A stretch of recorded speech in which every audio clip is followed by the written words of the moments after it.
चुनाव में बीजेपी की बम्पर जीत हुई है। तीनों की तीनों सीट बीजेपी के खाते में गई। सामने कोई उम्मीदवार न होने की वजह से बीजेपी के तीनों उम्मीदवारों को निर्विरोध विजेता घोषित कर दिया गया। यानी कि राज्यसभा में अब बीजेपी का कुनबा और मजबूत होने जा रहा है। तस्वीरें देखिए, ये चार तस्वीरें आपको दिखा रहे हैं। पहली तस्वीर नामांकन की है। बीजेपी के पहले दो प्रत्याशी तरुण चुग और रजनीश अग्रवाल ने 6 जून को नामांकन किया था, जबकि महेश केवट का नामांकन 8 जून को हुआ था। महेश केवट के विरोध में कांग्रेस की तरफ से मीनाक्षी नटराजन ने नामांकन भरा था। नामांकन फॉर्म में गड़बड़ी की वजह से 9 जून को मीनाक्षी का नामांकन रद्द हुआ था, जिसके बाद आज बीजेपी के तीनों उम्मीदवार को निर्विरोध विजेता घोषित कर दिया गया।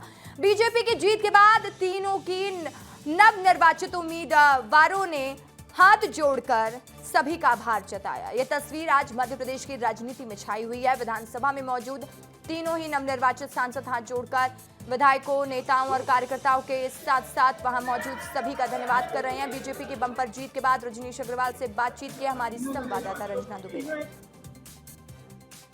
इतना बड़ा दिन आज आपके लिए, पढ़ाई के लिए आपको बहुत बहुत धन्यवाद। सर मिठाई खाई आपने यहाँ पर की नहीं खाई है? प्रदेश अध्यक्ष जी ने खिलाई है। बिल्कुल। सर जीत का सर्टिफिकेट तो दिखा ही सकते हैं, सर्टिफिकेट।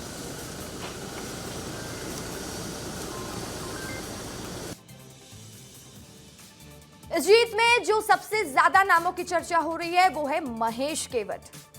मल्ला समाज से आने वाले महेश केवट को आभास भी नहीं था कि बीजेपी उन्हें जमीन से उठाकर संसद के उच्च सदन तक पहुंचा देगी। गणित से ग्रेजुएट केवट, समाज से आने वाले महेश केवट 1984 से आरएसएस से जुड़े रहे हैं। 1995 से वे बीजेपी की राजनीति में सक्रिय हैं। जमीनी कार्यकर्ता के रूप में पहचान, महेश केवट पार्षद रहे और ओरछा नगर परिषद के उपाध्यक्ष भी रहे हैं। अब ये दो तस्वीरें देखिए। एक तस्वीर राज्य सरकार के कैलेंडर की है। जून महीने के पन्ने पर आपको सीएम के साथ मछुआ समाज के लोग नजर आ रहे होंगे। इस तस्वीर में देखिए महेश केवट बिल्कुल किनारे में खड़े हैं, लेकिन समय का चक्र जब चलता है तो इंसान को सीधा अर्श पर बिठा देता है। कैलेंडर में महीना जून का है और अब महेश केवट सांसदीय चुनाव जीत लिए हैं। ये वो वाला महीना भी जून का ही चल रहा है। कल जब मीनाक्षी नटराजन का नामांकन रद्द हुआ तो देखिए कैसे बीजेपी के प्रदेश अध्यक्ष हेमंत खंडेलवाल महेश केवट को मुख्यमंत्री से मिलवाने के लिए पहुंचे थे। कैलेंडर में साइड में खड़े रहने वाले महेश केवट आज मध्य प्रदेश की राजनीति के चमकते चेहरे बन गए हैं। इधर मीनाक्षी नटराजन के नामांकन रद्द होने पर भोपाल से लेकर दिल्ली तक खूब बवाल चल रहा है। आज नामांकन रद्द होने पर सुप्रीम कोर्ट में सुनवाई भी हुई है। सुनवाई में इंदौर की तरफ से देखिए कांग्रेस की तरफ से क्या दलील दी गई है, कोर्ट ने क्या कहा है, चलिए आपको वो भी सुनवा देते हैं। अब आपको ये दलील भी बता देते हैं। वॉल ग्राफिक्स के जरिए आपको समझाऊंगी अभिषेक मनु सिंघवी ने क्या कहा है। ये कांग्रेस पक्ष के वकील हैं। नटराजन के सुप्रीम कोर्ट में क्या हुआ अब ये जान लीजिए, क्योंकि सुप्रीम कोर्ट का दरवाजा कांग्रेस ने खटखटाया है। गैर सूचीबद्ध मामला है, आज ही सुनवाई की जरूरत है। अगला स्लाइड लगाइए। अब देखिए सभी,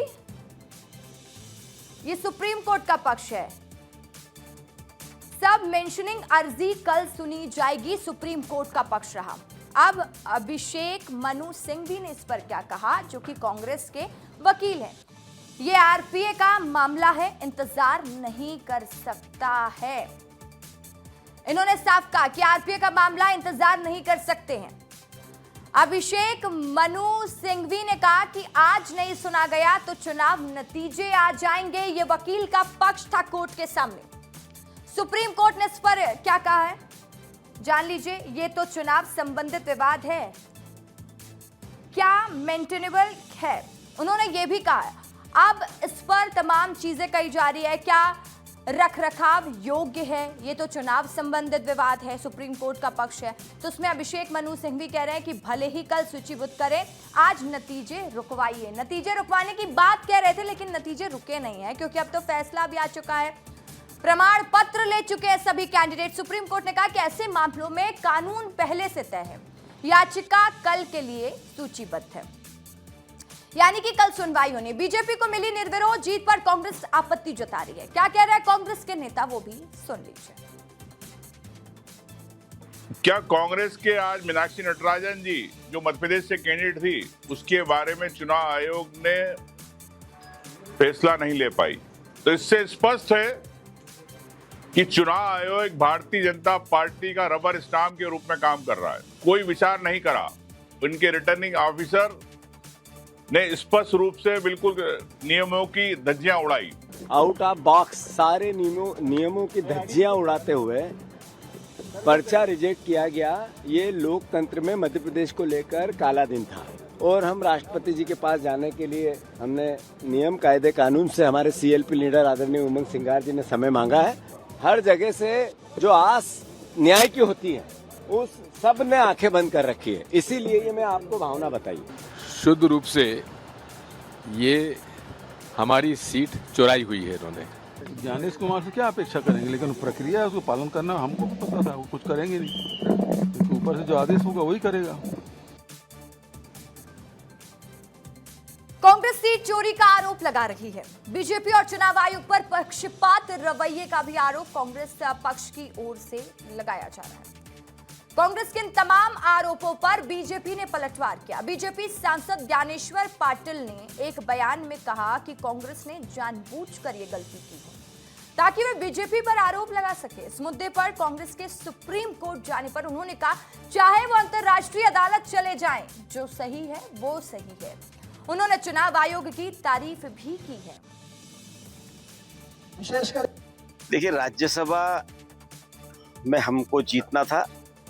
हमारे पास में संख्या बल बिल्कुल हमारे संपर्क में भी लोग थे, लेकिन कांग्रेस ने अपना पाप छुपाने के लिए जानबूझकर फॉर्म में गलती करी ताकि हमारे पर आरोप लगा सके।